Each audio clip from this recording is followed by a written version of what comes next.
우리가 북한이라고 하면 어떤 모습이 가장 먼저 떠오르실까요? 아마도 고립되고 멈춰선 듯한 경제, 또 때로는 어렵고 힘든 생활을 먼저 떠올리실 겁니다. 국제사회의 강력한 제재 속에서 북한 경제는 늘 정체되어 있을 것이라는 고정관념이 지배적이죠. 하지만 말이죠, 평양의 특정 지역에서는 사뭇 다른 풍경이 펼쳐지고 있습니다. 하늘을 찌를 듯 솟아오른 고층 빌딩들, 불야성을 이루는 상업지구, 활기 넘치는 거리의 모습은 마치 우리가 알던 북한과는 동떨어진 다른 세상처럼 느껴지기도 하죠. 려명거리나 미래과학자거리 같은 곳들을 보면 과거의 평양과는 확연히 달라진 현대적인 도시의 모습을 발견할 수 있습니다. 이른바 대동강의 기적이라고 불리는 이런 놀라운 변화는 과연 어떻게 가능했던 걸까요? 국제사회의 강력한 제재 속에서도 북한 경제가 상식을 뒤엎는 방식으로 진화하고 있다는 건데요. 우리가 알던 북한 경제의 상식을 뒤엎는 이 미스터리한 변화의 실체는 대체 무엇일까요? 오늘 저희는 이러한 고정관념을 깨고 예상치 못한 방향으로 꿈틀거리는 북한 경제의 복잡한 현실을 심층적으로 들여다보려 합니다. 이는 남북관계는 물론 동북아시아 정세의 미래를 가늠하는데 필수적인 중요한 단서가 될 테니까요. 겉으로 보이는 화려한 변화 뒤에는 과연 어떤 보이지 않는 손이 북한 경제를 움직이고 있는 걸까요? 대동강의 기적이라 불리는 평양의 변화상이 단순히 국가의 선전 활동만을 위한 것이 아니라는 점은 분명해 보입니다. 그 이면에는 북한 내부의 깊은 변화와 외부 환경에 대한 적응이라는 복합적인 결과가 숨어 있죠.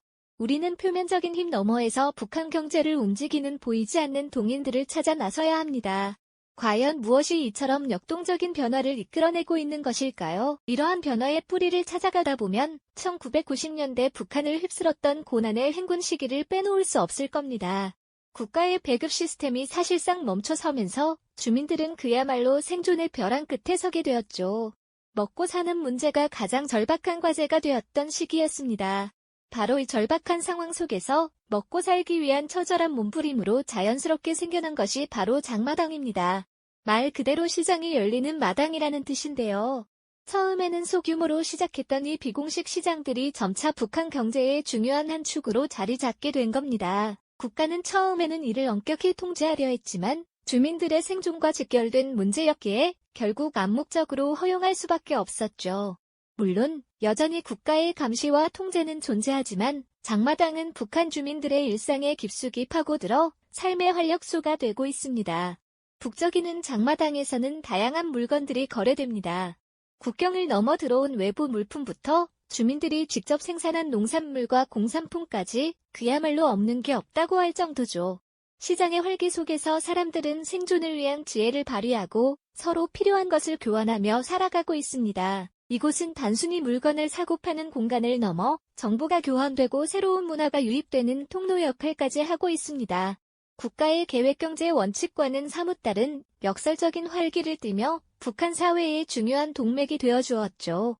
주민들의 생존을 위한 절박함에서 시작된 장마당은 이제 북한 경제를 움직이는 중요한 비공식 시장으로 성장했습니다. 수많은 주민들이 이곳에서 생계를 꾸려나가고 있으며 이는 북한 사회의 변화를 이끄는 가장 강력한 동력 중 하나로 작동하고 있는 것이죠.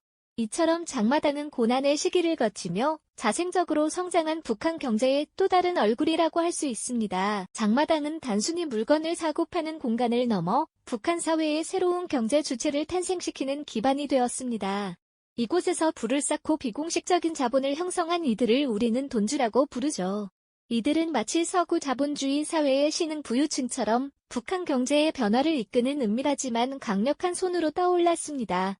장마당에서 시작된 돈주들의 영향력은 이제 국가주도의 거대한 건설 사업이나 서비스 분야에까지 미치고 있습니다. 이들은 단순한 상인이 아닙니다. 자신들이 축적한 자본을 투자해 공장을 짓거나 부족한 건설 자금을 대는 방식으로 국가 사업에 참여하곤 하죠. 어떤 면에서는 국가가 미처 손대지 못하는 곳에 활력을 불어넣는 역할을 하기도 합니다. 예를 들어 평양의 고층 빌딩이 솟아오르고 현대적인 상점들이 들어서는 데에는 돈주들의 자본이 상당 부분 투입되었다는 분석도 있습니다. 국가 시스템과 돈주들 사이에는 미묘한 협력과 갈등의 줄다리기가 이어지고 있는 것이죠. 돈주들은 때로는 국가의 통제를 피하며 자신들의 영역을 확장하고 또 때로는 국가의 필요에 의해 공식적인 사업 파트너가 되기도 합니다. 이러한 현상은 북한 경제가 얼마나 복잡하고 다층적으로 진화하고 있는지를 여실히 보여줍니다.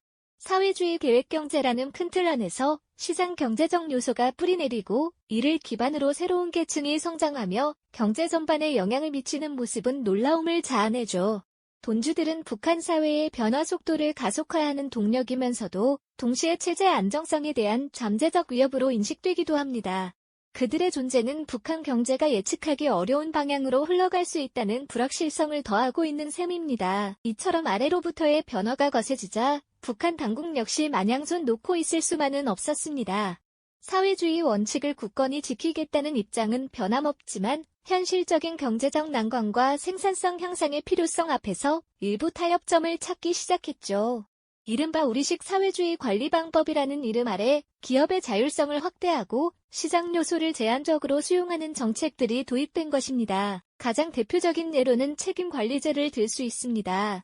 이는 공장이나 기업소에 더 많은 경영권을 부여하여 생산 계획을 자체적으로 세우고 생산 목표를 달성하면 그 초과분에 대해 수익을 가질 수 있도록 한 제도입니다.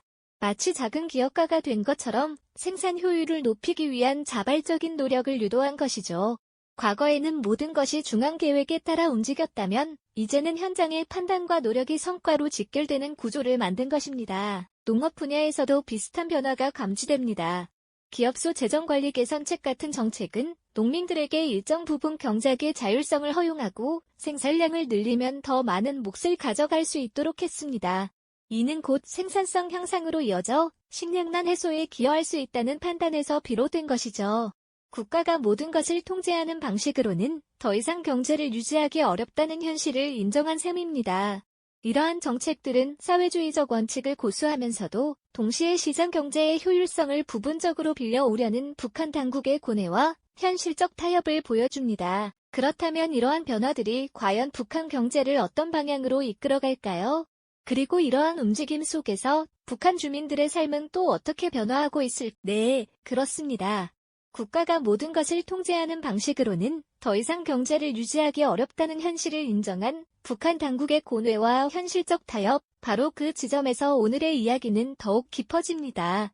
사회주의적 원칙을 고수하면서도 시장 경제의 효율성을 부분적으로 빌려오려 했던 이러한 정책적 시도들은 북한 경제를 우리가 생각하는 것 이상으로 복합적인 방향으로 이끌어왔죠. 과연 이 모든 변화의 조각들이 모여 어떤 큰 그림을 만들어냈을까요? 겉으로는 견고해 보이는 사회주의 체제 안에서 보이지 않는 손들이 북한 경제의 동맥을 따라 흐르며 예기치 않은 활력을 불어넣었던 것입니다. 우리가 흔히 대동강의 기적이라고 부르는 평양의 눈부신 변화는 단순히 국가가 보여주기 위해 연출한 선전물만은 아니었습니다.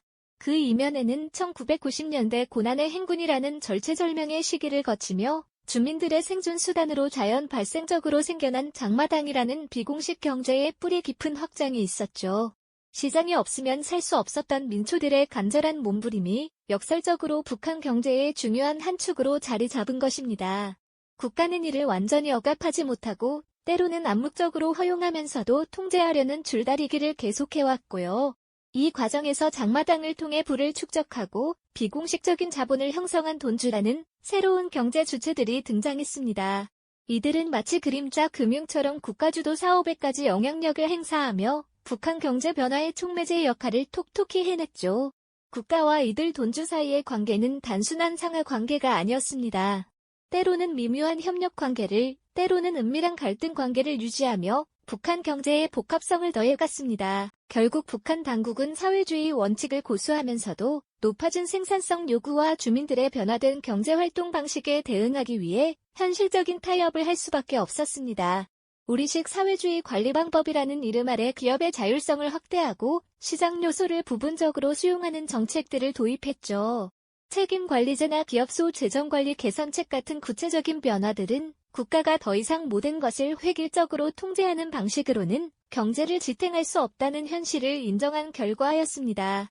이처럼 북한 경제의 대동강의 기적은 외부의 시선과는 사뭇 다르게 국가의 강력한 통제와 사회주의 이념이라는 큰 틀 속에서도 불이 깊게 박힌 시장 경제적 요소들이 자생적으로 성장하고 결국 국가마저도 이를 일정 부분 수용하며 만들어낸 복합적인 결과물이었던 것입니다. 이는 단순히 경제 발전의 성공 스토리라기보다는 체제 생존을 위한 처절한 몸부림이자 역설적인 선택, 그리고 이념적 모순 속에서 피어난 기형적이지만 강력한 진화의 과정이었다고 할 수 있습니다.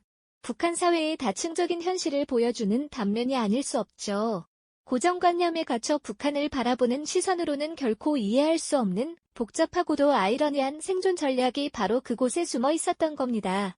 우리가 북한 경제의 변화를 일방적인 상향 발전으로만 이해해서는 안 되는 이유가 바로 여기에 있습니다. 오히려 생존을 위한 처절한 몸부림과 이념적 모순 속에서 피어난 기형적이지만 강력한 진화의 산물이라는 점을 깨달을 때 우리는 북한 사회에 대한 보다 입체적인 이해와 복합적인 감정을 느낄 수 있을 것입니다. 이처럼 북한 경제의 변화는 단순히 몇몇 숫자의 증감 문제가 아닙니다. 그 안에서 살아가는 북한 주민들의 삶의 방식과 사고방식, 그리고 나아가 체제 유지 전략 자체의 변화를 의미하는 것이죠.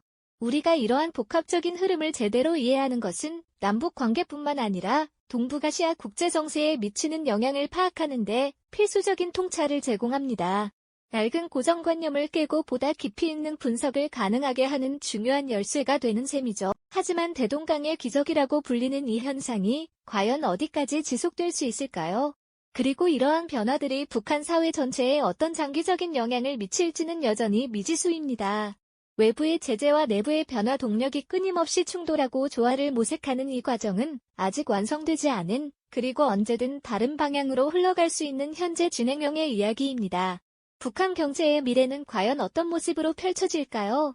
그 질문은 여전히 우리에게 깊은 생각과 고민을 남기고 있습니다. 이 영상이 도움이 되셨다면 좋아요와 구독 부탁드립니다. 여러분의 응원이 제게 큰 힘이 됩니다. 다음 영상에서도 더 유용한 정보를 공유하겠습니다. 감사합니다.